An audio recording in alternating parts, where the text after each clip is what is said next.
The sun beat down mercilessly on the dusty road leading into Williamsburg, Virginia, and Mara Spencer was certain she would die before reaching the town limits. Her vision swam as she stumbled forward, one foot barely lifting in front of the other.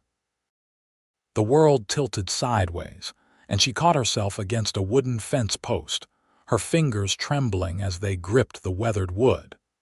3 days. It had been 3 days since she had eaten anything more substantial than a handful of wild berries she had found growing beside a creek.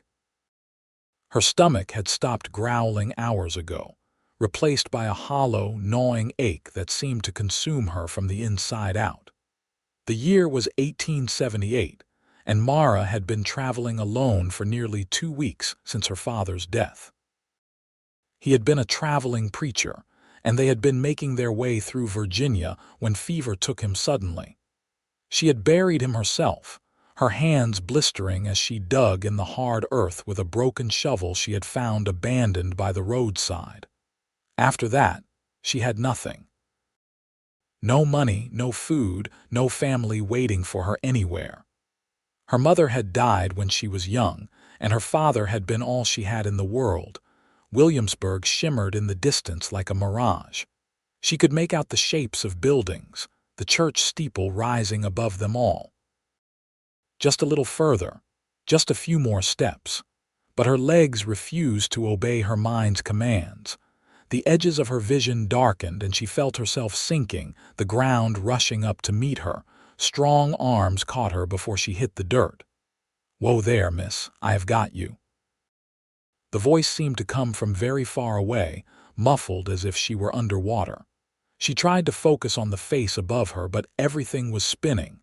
She saw the brim of a hat, dark hair, concerned eyes the color of a stormy sea. "Can you hear me? Miss, can you stand?" She tried to respond, but her mouth would not form words.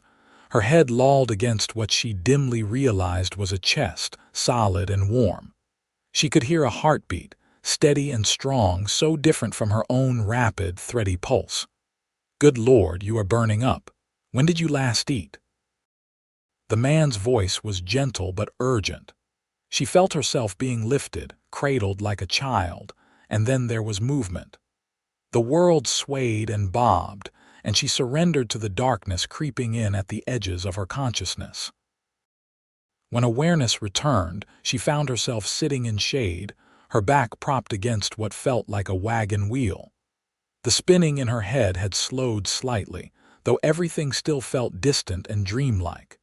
A canteen was pressed to her lips, and cool water trickled into her mouth. "Slow now. Not too fast or you will be sick." She blinked, trying to focus. The man kneeling in front of her came into clearer view. He was young, perhaps 25 or 26, with dark hair that curled slightly at the ends where it touched his collar.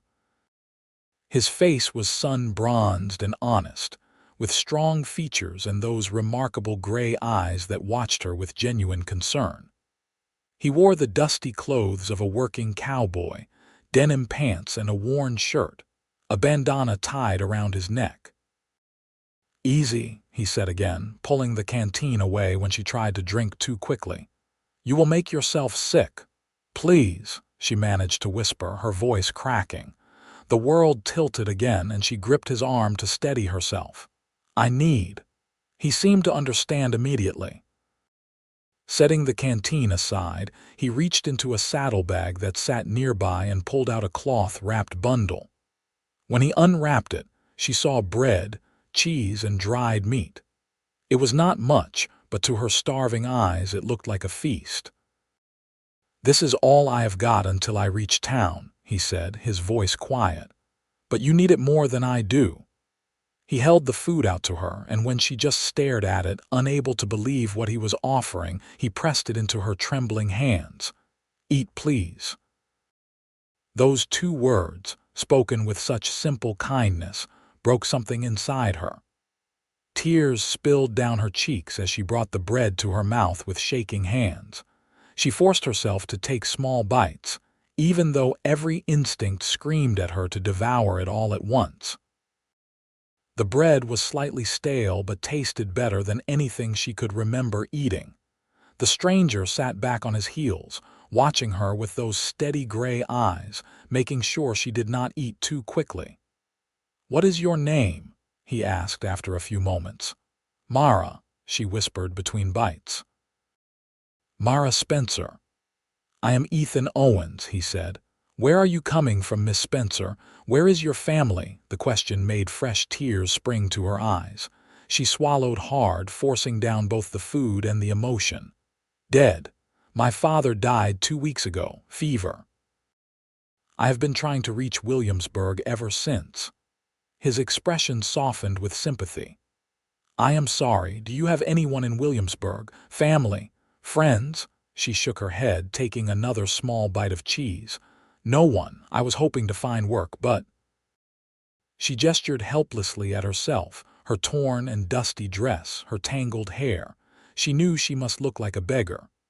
Who would hire someone in her condition? Ethan was quiet for a moment, his brow furrowed in thought.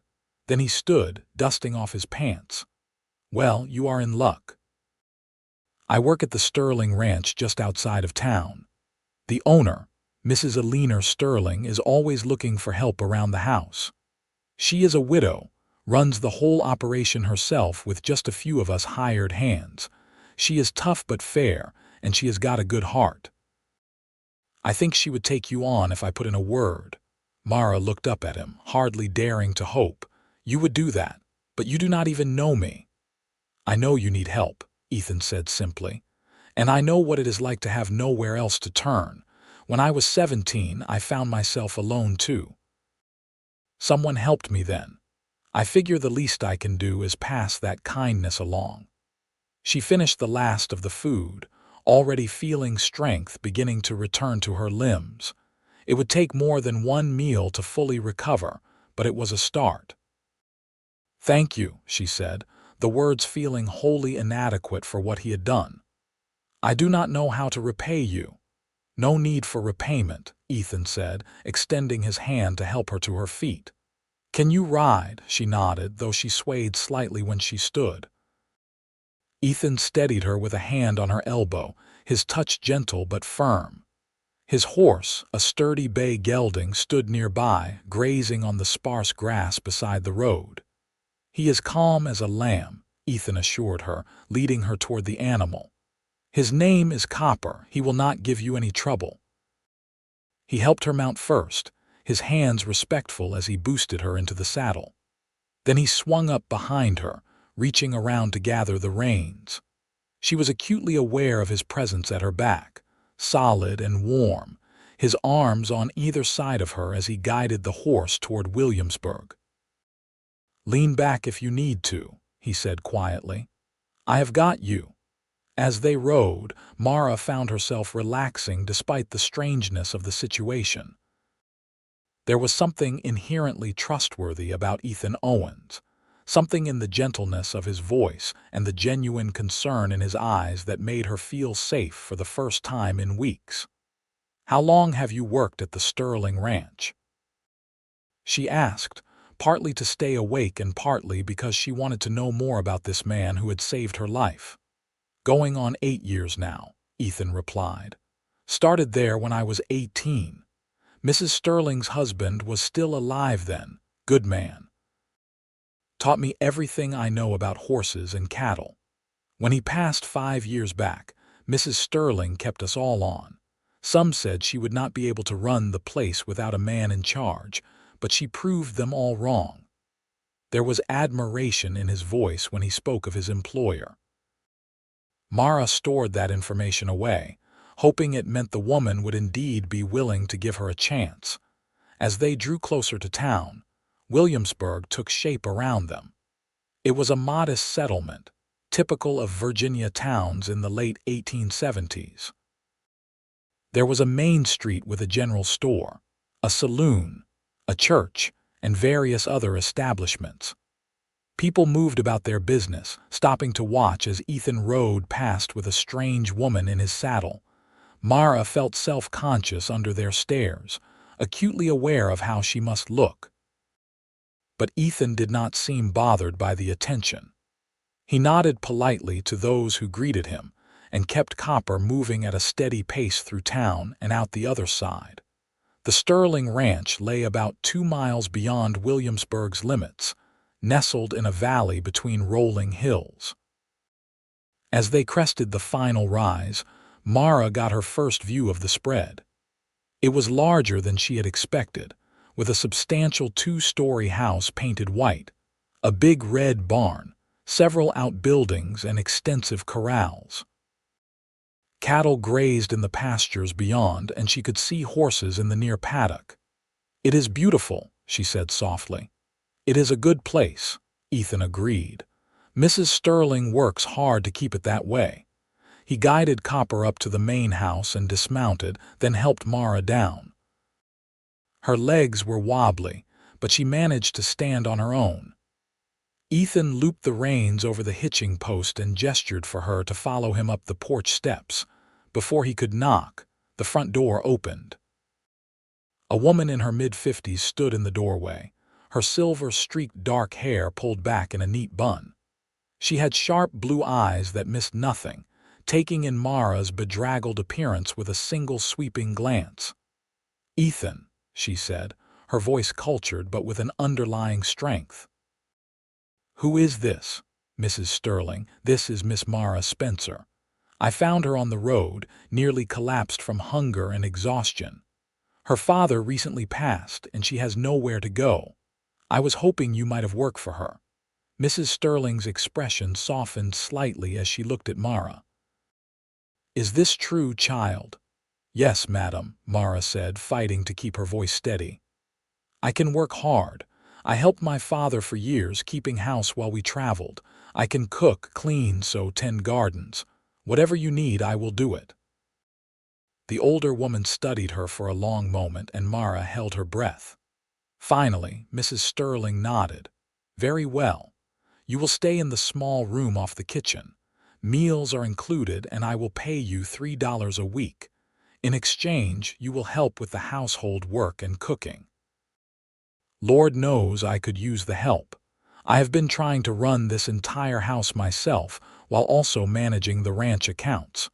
Relief flooded through Mara so intensely that she felt dizzy again. "Thank you, Mrs. Sterling. You will not regret this, I promise." "I trust Ethan's judgment, Mrs. Sterling said, giving the cowboy a meaningful look. "He has never steered me wrong before. Now come inside, child. You look like you are about to fall over. Ethan, thank you for bringing her. You had better get back to work before the other men start wondering if you are shirking your duties." Ethan tipped his hat. "Yes, madam." His eyes met Mara's for a moment, and he gave her a small, encouraging smile. "Welcome to the Sterling Ranch, Miss Spencer." "Thank you," she said again, wishing she had better words to express her gratitude, "for everything." He nodded once, then turned and descended the porch steps, moving toward the barn with the easy, rolling gait of a man who spent most of his time in the saddle. Mrs. Sterling ushered Mara inside, and for the first time in weeks, she felt a spark of hope kindle in her chest. Maybe, just maybe, everything would be all right. The next few weeks passed in a blur of hard work and gradual recovery. Mrs. Sterling had been true to her word, providing Mara with a small but comfortable room off the kitchen and 3 solid meals a day. Slowly, the hollows in Mara's cheeks filled out and the color returned to her face. Her hands, which had been raw and blistered from digging her father's grave, healed and grew calloused in new places from household work. She fell into a routine quickly. Rising before dawn, she would start the kitchen fire and begin preparing breakfast for Mrs. Sterling and the ranch hands. There were 6 men who worked the Sterling Ranch full-time, including Ethan, and they ate their meals in a small dining hall attached to the barn. Mara would help Mrs. Sterling prepare large quantities of food, then carry it out while the men filed in, dusty and tired from their early morning work. Ethan always thanked her politely when she served him, his gray eyes kind. She found herself looking for him during those meals, watching from the corner of her eye as he joked with the other hands or listened intently when one of them had a problem to discuss. He was well liked, she noticed. The younger men looked up to him, and the older ones treated him as an equal despite his relative youth. After breakfast, her days were filled with cleaning, laundry, mending, and helping Mrs. Sterling with whatever needed doing. The older woman was exacting in her standards but never cruel. She taught Mara how she liked things done and praised her when she did them well. In the evenings, after dinner was served and cleaned up, Mara would sometimes sit on the back porch of the house, watching the sun set over the valley. It was during these quiet moments that she found herself thinking about Ethan Owens, remembering the kindness in his eyes when he had given her his last meal, the gentleness of his hands when he had helped her onto his horse. She had not had much opportunity to speak with him beyond brief exchanges during meals. The ranch hands worked long hours, and when they were not working, they tended to keep to themselves in the bunkhouse. But she was always aware of his presence, like a warm current running beneath the surface of her daily life. One evening, about a month after her arrival, she was sitting on the back porch shelling peas for the next day's dinner when she heard footsteps approaching. She looked up to find Ethan walking toward her, his hat in his hands. "Evening, Miss Spencer," he said. "Mind if I sit, please?" she said, gesturing to the empty chair beside her. "And please call me Mara," he smiled, settling into the chair with a slight groan. "Long day?" she asked. "Every day is a long day on a ranch," he said, but there was no complaint in his voice. "Spent most of today mending fences in the north pasture. One of the bulls decided he wanted to see what was on the other side and took down about 20 feet of fence getting there." Mara laughed. "Did you get him back?" "Eventually. Stubborn creature. But we got the fence repaired and the bull back where he belongs." He leaned back in his chair, his gaze drifting out over the valley. "How are you settling in? Mrs. Sterling treating you all right?" "She has been wonderful," Mara said truthfully. "I do not know what would have happened to me if you had not found me that day. I have been meaning to thank you properly, but we have not had much chance to talk." "No need for thanks," Ethan said, echoing his words from that first day. "I am just glad you are doing better. You look a lot healthier than when I found you." She felt her cheeks warm slightly. "I feel much better. It is amazing what regular meals and a safe place to sleep can do." They sat in comfortable silence for a few moments, the evening sounds of the ranch settling around them. A horse whinnied in the distance, and somewhere a cow lowed softly to her calf. "Can I ask you something?" Mara said after a while. "Sure." "That day when you gave me your food. You said someone helped you once when you were 17. What happened?"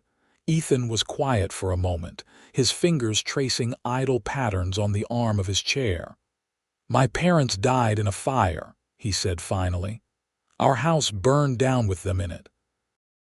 I was out working in the fields, did not even know until I came home and found nothing but ashes. I had no other family, no money, nothing. I wandered for a few weeks, taking odd jobs where I could find them, sleeping rough. Then I met Mr. Sterling. He was in town buying supplies, and I guess I looked as desperate as I felt. He asked if I was willing to work hard, and when I said yes, he brought me here. Gave me a job, a place to sleep, taught me everything I needed to know. Saved my life, really." Mara felt her heart constrict with sympathy. "I am so sorry. I did not mean to bring up painful memories." "It is all right," Ethan said, meeting her eyes. "It was a long time ago, and while I wish things had been different, I cannot say I am unhappy with where I ended up. The Sterlings gave me a home, a purpose. I will always be grateful for that." "They seem like good people," Mara said softly. "The best," Ethan agreed. He stood, settling his hat back on his head. "I should let you get back to your peas. I just wanted to check in, make sure you were doing all right." "I am," she said, looking up at him. The setting sun cast his face in warm light, highlighting the strong line of his jaw and the gentle curve of his mouth. "Thank you for checking." He nodded, then hesitated, as if wanting to say something more. But in the end, he simply tipped his hat and walked back toward the bunkhouse. Mara watched him go, her hands stilling in their work. There was something about Ethan Owens that drew her, something beyond gratitude for what he had done.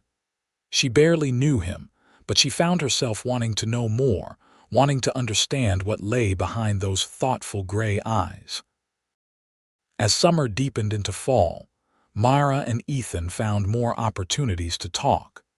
It started with brief conversations on the porch in the evenings, but gradually expanded to other moments stolen throughout the day. Sometimes he would come by the kitchen for a glass of water, and they would chat while he drank. Other times, she would be hanging laundry and he would be working nearby, and they would call out to each other across the yard.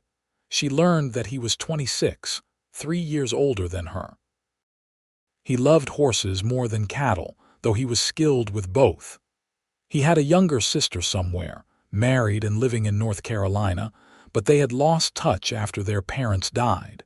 He liked his coffee black, eggs scrambled, and could not stand the taste of turnips. He had a quiet sense of humor that caught her off guard, making her laugh when she least expected it. In turn, she told him about her life before, traveling with her father from town to town. She told him about her mother, who had died when Mara was 12, and how much she still missed her. She told him about the books she loved to read when she could get her hands on them, and how she had always dreamed of having a real home, a place to put down roots. "You have that now," Ethan said one evening as they sat together on the porch, watching storm clouds gather in the distance. "Mrs. Sterling will not let you go easily. She has been singing your praises to anyone who will listen. Says you are the best help she has had in years." Mara felt a warm glow of pride. "I like it here. For the first time in my life, I feel like I have found where I belong." Ethan looked at her, something unreadable in his expression. "I am glad," he said quietly. "You deserve a good home, Mara." The way he said her name, soft and full of warmth, made her heart skip a beat. She found herself looking at his hands, strong and work-roughened, and wondering what they would feel like holding hers. The thought made her flush and she quickly looked away, focusing on the approaching storm. "Looks like rain," she said, her voice slightly unsteady. "Probably hit within the hour," Ethan agreed. He stood, stretching. "I should make sure everything is secured before it does, but I will see you at dinner." "Of course," she said, risking a glance up at him.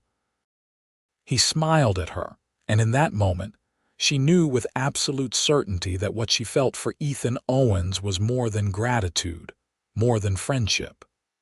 She was falling in love with him, this quiet, kind cowboy who had saved her life and then, without even trying, had begun to heal her broken heart. The storm that night was fierce, with rain lashing against the windows and thunder shaking the house.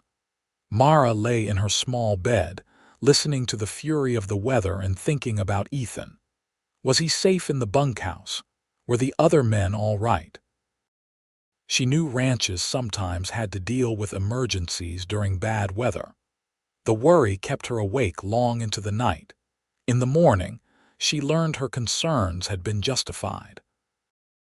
One of the younger hands, a boy named Tommy, had been injured when a loose shutter had blown off the bunkhouse and struck him. It was not serious, but he had a nasty gash on his forehead that needed tending. Mrs. Sterling sent Mara to the bunkhouse with clean bandages and salve. When she entered, she found Ethan sitting with Tommy, pressing a cloth to the boy's head while the others stood around looking worried. "I have supplies," Mara announced, hurrying over. "Mrs. Sterling sent me." Ethan looked relieved to see her. "Thank goodness."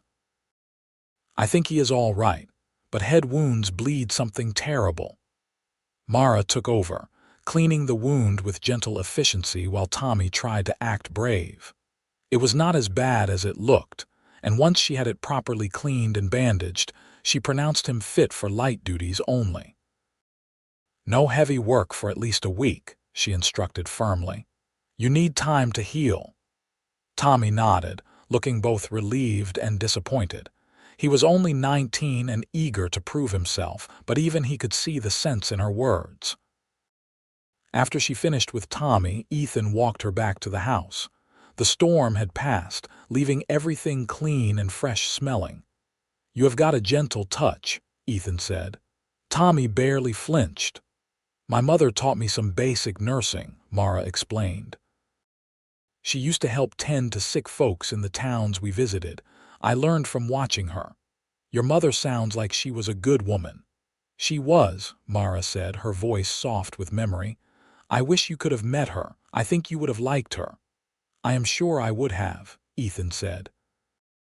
They had reached the house, but neither of them moved to go inside.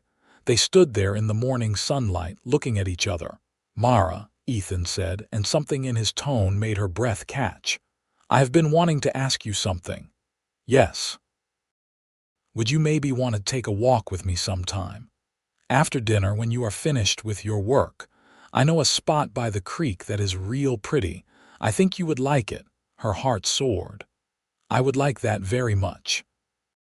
His face broke into a wide smile, transforming his usually serious features. "Good. That is good. How about tomorrow evening if the weather holds?" Tomorrow would be perfect. They stood there grinning at each other like fools until Mrs. Sterling's voice called from inside, needing Mara's help with something. She went reluctantly, looking back once to see Ethan still standing there, watching her with that smile on his face. The next day seemed to drag endlessly. Mara found herself making small mistakes, forgetting things, her mind constantly wandering to the evening ahead. Mrs. Sterling finally took notice around mid-afternoon. "All right, child, what has gotten into you today?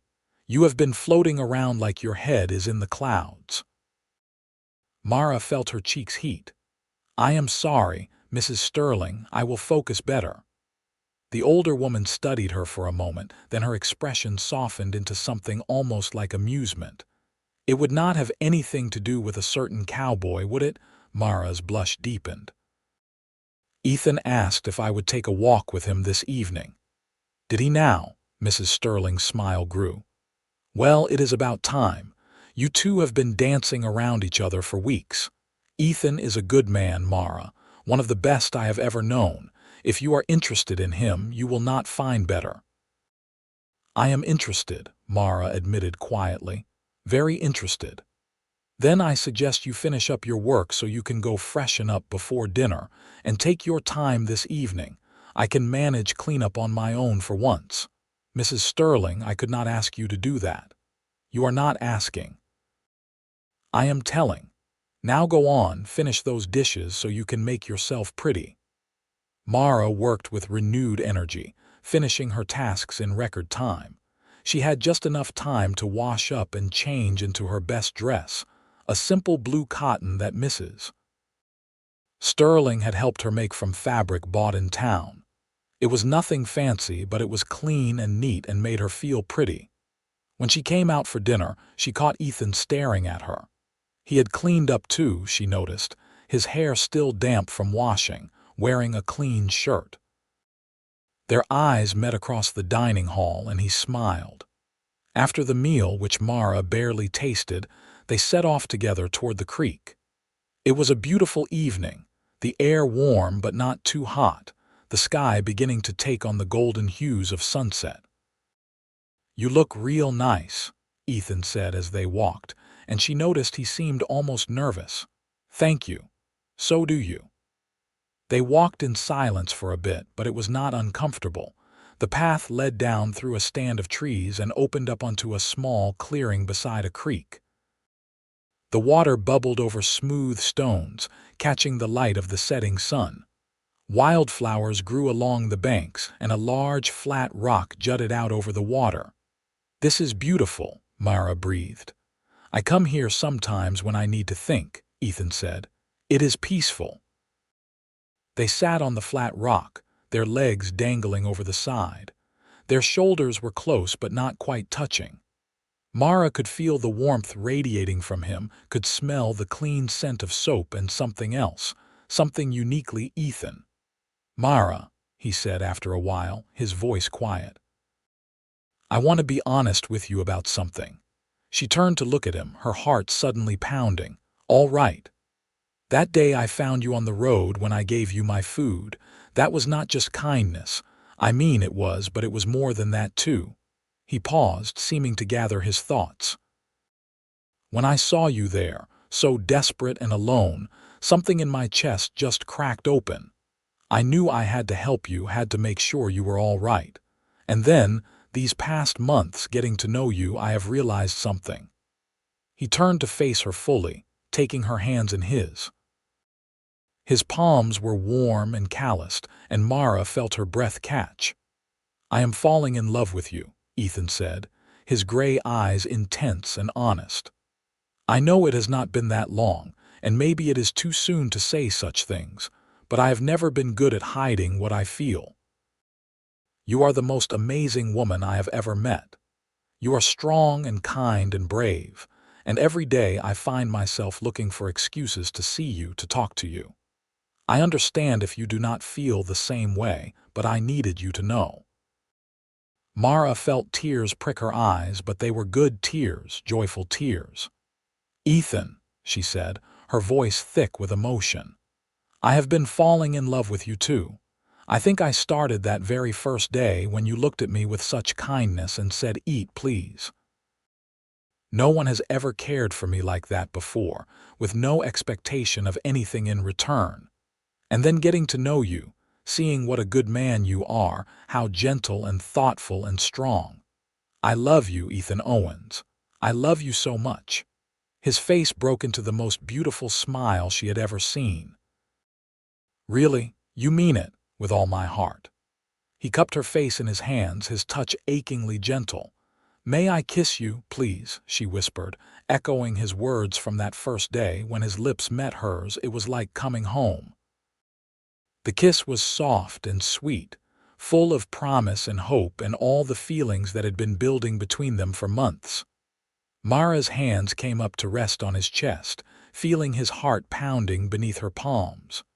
When they finally pulled apart, both of them were breathing hard. "I've wanted to do that for so long," Ethan murmured, resting his forehead against hers. "Me too," she admitted, laughing softly. They sat there by the creek until the stars came out, talking and kissing and making plans. Ethan wanted to do things properly, he said.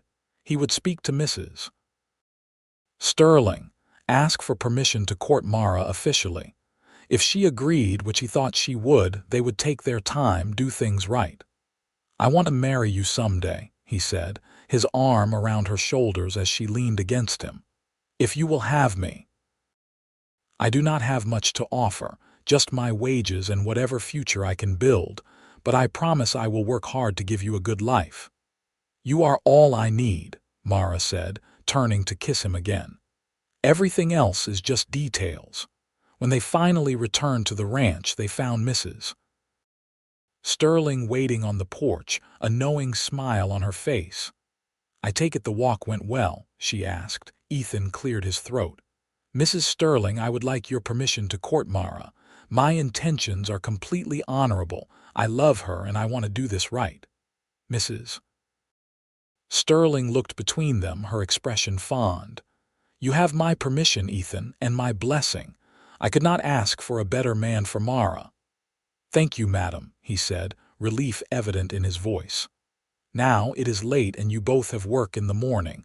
Off to bed, both of you. But Ethan, you may call on Mara properly in the evenings from now on. You do not have to skulk around finding excuses to see each other."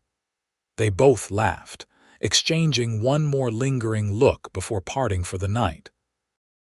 Mara fairly floated into her room, her heart so full she thought it might burst.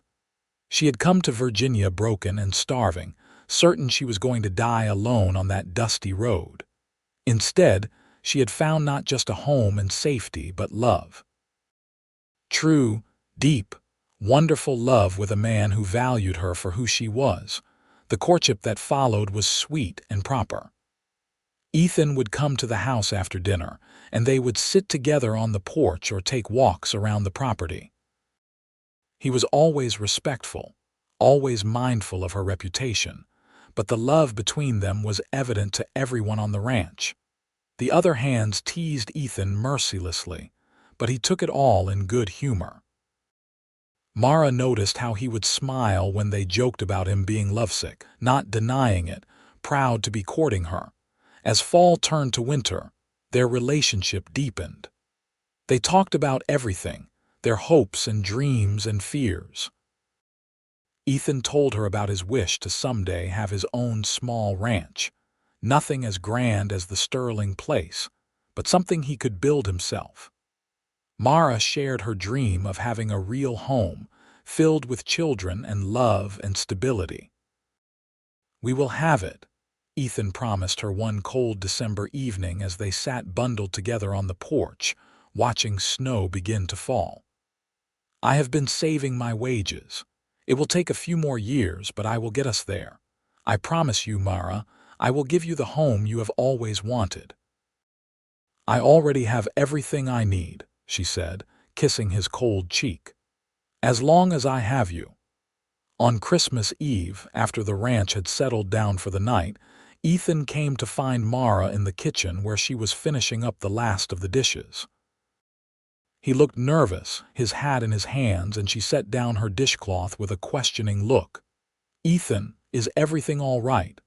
"Yes," he said quickly. "Everything is perfect. I just have something I need to ask you." Her heart started to race as he took both her hands in his. "Mara Spencer, these past months with you have been the happiest of my life. You are my best friend, my love, my everything. I know I said we should take our time, but I cannot wait any longer. I want to spend my life with you. Will you marry me?" Tears spilled down her cheeks as she nodded vigorously. "Yes. Yes, Ethan, I will marry you. Nothing would make me happier." He pulled her into his arms, kissing her deeply. When they finally broke apart, both laughing and crying at the same time, he reached into his pocket and pulled out a simple gold ring. "It was my mother's," he explained, his voice rough with emotion. "The only thing I managed to save from the fire. I have been carrying it with me for years, waiting for the right woman to give it to. It is yours now if you will take it." "I would be honored," Mara whispered as he slipped it onto her finger. It fit perfectly, as if it had been made for her. They were married in early spring, in a small ceremony at the Williamsburg church. Mrs. Sterling gave Mara away, and several of the ranch hands stood up with Ethan. It was simple but perfect, surrounded by the people who had become their family. Mrs. Sterling gave them a wedding present that left them both speechless. She deeded them a small parcel of land on the far edge of the Sterling ranch, 50 acres with a good creek running through it. "Consider it your start," she told them, her eyes suspiciously bright. "Build your home there. Ethan, you will still work for me, but this will give you something of your own. Every young couple needs that." They built a small cabin on their land, working on it together whenever Ethan had time. It was not much at first, just 2 rooms, but it was theirs. Mara made curtains for the windows and planted a garden. Ethan built furniture, each piece crafted with care. By summer, they were ready to move in. Their first night in their own home, they lay together in the bed Ethan had made, wrapped in each other's arms. "Are you happy?" he asked, his fingers trailing through her hair. "I have never been happier," Mara said truthfully. "A year ago I was starving and alone, certain I was going to die. Now I have you, our home, a future. It is more than I ever dreamed possible." "I am the lucky one," Ethan murmured, kissing the top of her head. "You walked into my life and made everything brighter. I love you, Mara Owens." "I love you too," she said, then giggled. "Mrs. Mara Owens, I do not think I will ever get tired of hearing that." Their first year of marriage was not without challenges. Money was tight, and there was always more work to be done than hours in the day. But they faced everything together, and somehow that made even the hard times bearable. Mara continued to help Mrs. Sterling part-time, while also managing their own household. Ethan worked long days on the Sterling ranch while slowly building up their own small herd of cattle. They saved every penny they could, planning for the future. In the evenings, they would sit together on the porch of their little cabin, watching the sun set and talking about their dreams. Sometimes other ranch hands would stop by, and they would share a meal and stories. Other times, it was just the two of them, savoring the quiet intimacy of their life together.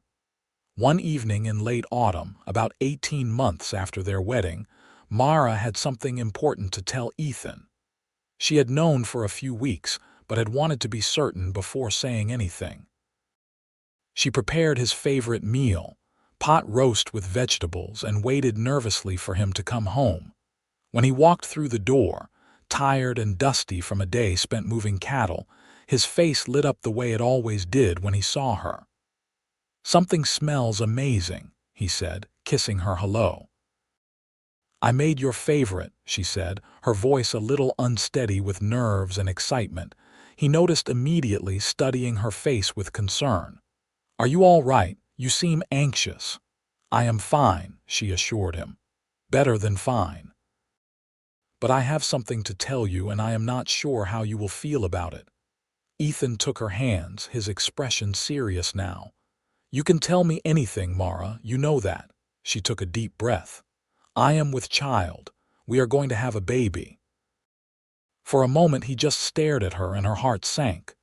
But then his face broke into the most joyous expression she had ever seen. "A baby," he breathed. "We are having a baby."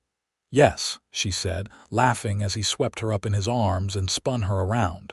"We are having a baby." He shouted, then quickly set her down, looking worried. "I am sorry, I should not have spun you. Are you all right? Is the baby all right? Should you be standing? Maybe you should sit down." Mara laughed at his sudden nervousness.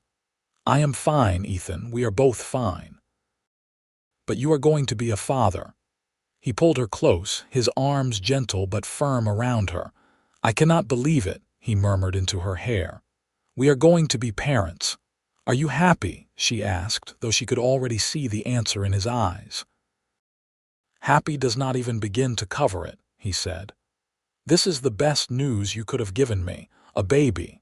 Our baby." They spent the evening making plans, talking about names and whether they should add onto the cabin. Ethan was already planning a cradle he would build, describing it in detail while Mara smiled at his enthusiasm. As winter approached, Ethan became almost comically protective. He did not want Mara doing any heavy work, insisted she rest more, worried constantly about her health. Mrs. Sterling found it amusing and told Mara to enjoy it while it lasted. "Men get like this with their first," she said, her eyes twinkling. "By the second or third, they are more relaxed, but there is something sweet about a man so worried for his wife and child." Mara did find it sweet, even when Ethan's protectiveness bordered on excessive. She knew it came from love, from his deep desire to keep her and their baby safe.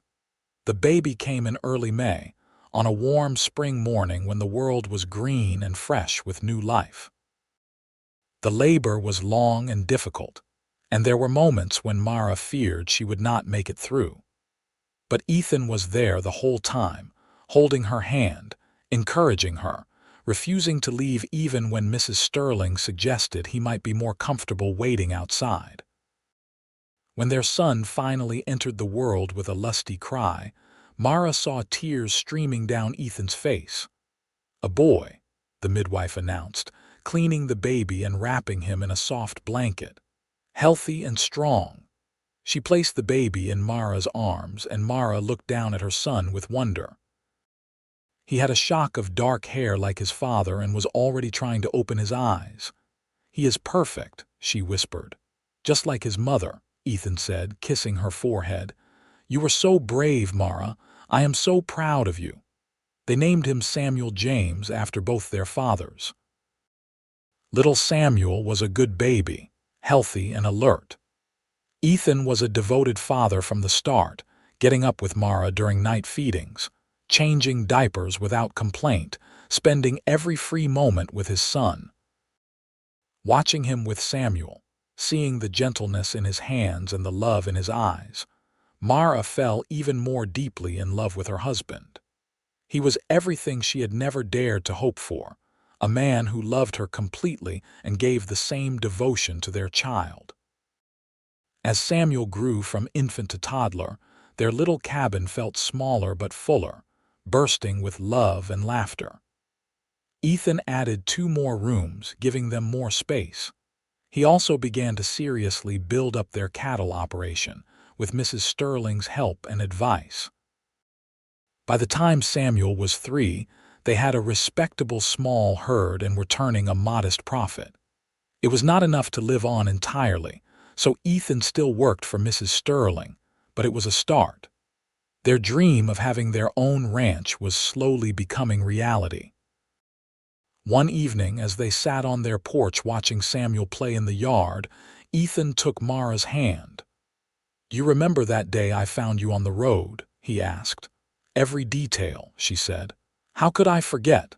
I have been thinking about it lately. How close we came to never meeting. If I had taken a different road that day, or if you had collapsed just a little sooner or later, our paths might never have crossed." Mara squeezed his hand. "But they did cross. We found each other." "We did," he agreed. "And giving you that meal was the best decision I ever made. You have given me so much more in return. A family, a home, a purpose beyond just working day to day. You have given me everything." "You gave me life," Mara said softly. "Literally and figuratively.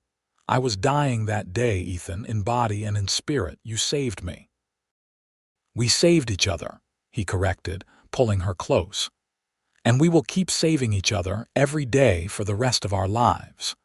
2 years later, they welcomed a daughter into the world, whom they named Alina Rose after Mrs. Sterling. Alina was a beautiful baby with her mother's eyes and her father's determined chin. Samuel was fascinated by his little sister, constantly wanting to help care for her. Mrs. Sterling, now in her 60s, had begun to slow down. She relied more and more on Ethan to help run the ranch, and she made it clear that when she was gone, the Sterling ranch would pass to him. She had no children of her own, and she considered Ethan the son she had never had. "You have earned it," she told him when he protested. "You have given me years of loyal service, and more than that, you have given me family. Mara, you, the children, you are what keeps me going. This ranch should stay in the family, and you are my family." When Mrs. Sterling passed peacefully in her sleep 3 years later, the grief was profound. She had been mother, mentor, and friend to both Ethan and Mara. They mourned her deeply, but they also honored her by running the ranch exactly as she would have wanted, with care and integrity. Ethan and Mara moved into the main house with their 2 children, now 6 and 3. It felt strange at first, living in the big house, but they gradually made it their own. They hired on more hands as the operation grew, always treating them fairly, remembering their own struggles. Samuel showed an early interest in ranching, following his father everywhere and asking endless questions. Alina was more interested in the house and animals, particularly the horses. She had no fear, climbing up on the fence rails to watch the horses when she was barely tall enough to see over them. "She's going to give us gray hairs, that one," Ethan said, watching his daughter with a mixture of pride and concern. "She is brave like her father," Mara said, smiling. "And stubborn like her mother," Ethan replied, earning himself a playful swat. As the years passed, their family continued to grow. 2 more children followed, another boy and another girl. The house rang with the sounds of children's laughter, and the ranch prospered under Ethan's careful management. Through it all, Ethan and Mara's love for each other never wavered. They still took walks together in the evenings when they could, still sat by the creek where he had first told her he loved her. They faced challenges together, celebrated victories together, and never took for granted the miracle of having found each other. One evening, many years after that fateful day on the dusty road, they sat together on their porch watching their grandchildren play in the yard. Samuel, now a man of 30 with a family of his own, had taken over much of the daily ranch operations. Eleanor had married a neighboring rancher and lived close by with her own growing family. Mara looked at Ethan, his hair now silver at the temples, his face lined with years of sun and work and laughter. He was still the most handsome man she had ever seen, and when he turned to smile at her, her heart still fluttered like it had that first day. "What are you thinking?" he asked, taking her hand in his. "I am thinking about how blessed I am," she said. "How one act of kindness changed the entire course of my life. You gave me your last meal, Ethan, when you barely knew me, and in doing so, you gave me everything." "I think it was the other way around," he said, bringing her hand to his lips, "but I am grateful either way. Every day with you has been a gift, Mara, every single day."